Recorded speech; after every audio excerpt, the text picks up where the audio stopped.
Parce qu'il faut avancer aussi dans ce débat ensemble. Et vous l'évoquiez tout à l'heure, Anne Kratz, du poids d'Elon Musk. Que représentera-t-il dans cette administration Trump à venir?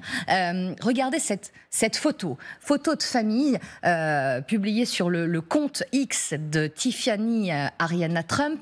Et vous voyez au premier plan un certain Elon Musk, un de ses enfants dans les bras. Absence notable de l'épouse de Donald Trump, Melania, mais Elon Musk est bien là. Elon Musk, une espèce de passion réciproque entre les deux hommes. Écoutez ce que disait Donald Trump de son ami milliardaire le soir de son élection.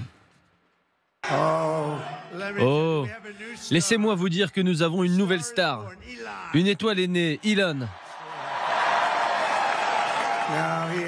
C'est un homme extraordinaire. C'est un personnage, il est spécial, c'est un génie. On doit protéger nos génies. On n'en a pas tellement, je les remercie. Alors Elon, Belliger, Nabi, que vous évoque et vous inspire ce type de sortie. Et est-ce qu'on peut répondre ensemble? Je ne sais pas, on ne peut pas lire dans l'avenir, mais est-ce qu'il aura, selon vous, une place de choix dans son futur gouvernement?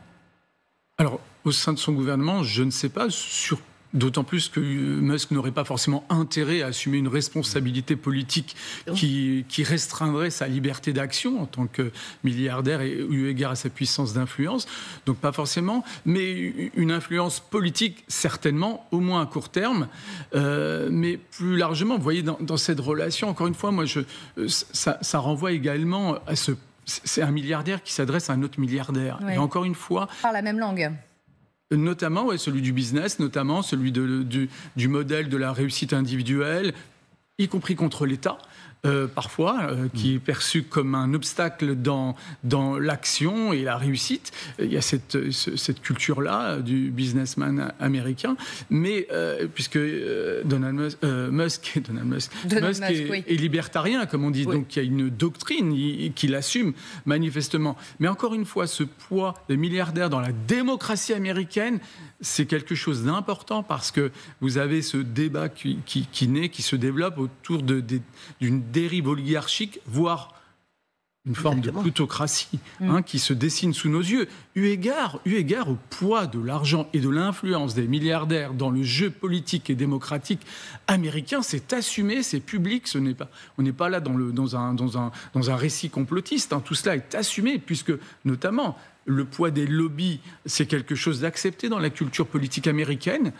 C'est affiché. J'ai notamment à l'esprit l'AIPAC qui communique sur ses réussites, élection après élection. Oui, c'est un véritable écho dans la population américaine. Anne Kratz et Général, on continue de discuter ensemble. Juste, il est important aussi de voir ce qu'a été dans la campagne de Donald Trump le poids d'Elon Musk. Avec vous, Emma Barrier, en images et en chiffres, ce qu'il a représenté pour le nouveau président américain élu. Oui, le mania de la tech a affiché publiquement son soutien à Donald Trump cet été et depuis, il l'a soutenu de plusieurs manières.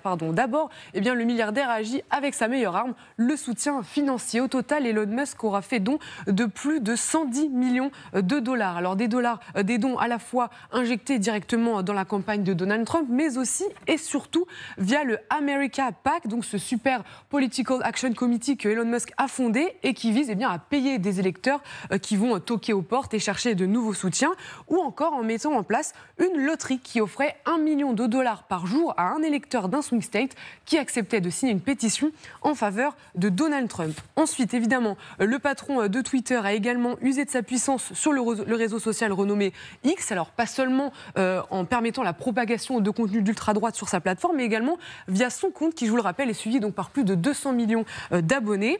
Et puis ces derniers mois, il a tweeté pas moins d'une centaine de posts pro-Trump, des publications qui, je vous le rappelle, rassemblent environ 1 milliard de vues.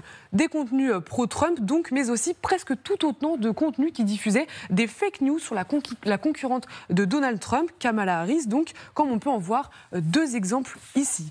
Enfin, dernière preuve de son soutien sans faille ces derniers mois, Elon Musk était même régulièrement présent, comme vous le voyez, aux côtés de Donald Trump lors de certains meetings où le candidat l'avait invité, le couvrait d'éloges, à tel point, vous l'avez montré un peu plus tôt, bien qu'il est présent sur cette photo de famille publiée sur les réseaux sociaux par la fille de Donald Trump. Alors, pour quelle raison, Emma, le milliardaire a-t-il autant œuvré dans la campagne de Donald Trump, justement. Eh bien, peut-être pour avoir un rôle dans cette future administration Trump. C'est en tout cas ce que prévoit Donald Trump, qui assure qu'Elon Musk sera chargé d'un audit du gouvernement en vue de réformes draconiennes. Et enfin, eh bien, si ce n'était pas seulement par intérêt politique, rappelons que les actions en bourse des entreprises d'Elon Musk, telles que Tesla ou SpaceX, ont grimpé en flèche depuis la victoire de Donald Trump. Merci beaucoup, Emma.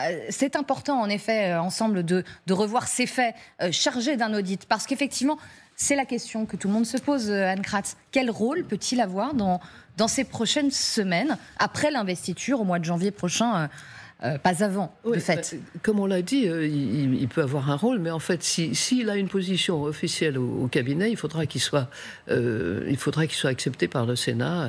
Et ça, rien n'est moins sûr, même si le Sénat sera à majorité républicaine. Parce que les gens auront, si vous voulez, pas envie d'avoir un personnage comme celui-là arrivant dans la grande machine des fonctionnaires américains, qui est énorme, et essayer de mettre un coup de pied dans tout cela. Donc je crois que personne n'en voudra. Mais bon, ça, Trump peut lui donner une position officielle qui ne soit pas au rang de membre du cabinet, pas au rang de ministre, et à ce moment-là, il pourra faire ce qu'il voudra. Mais comme on l'a dit tout à l'heure, je ne sais pas si ça intéressera Elon Musk, parce qu'il est habitué à décider de tout seul dans ses affaires.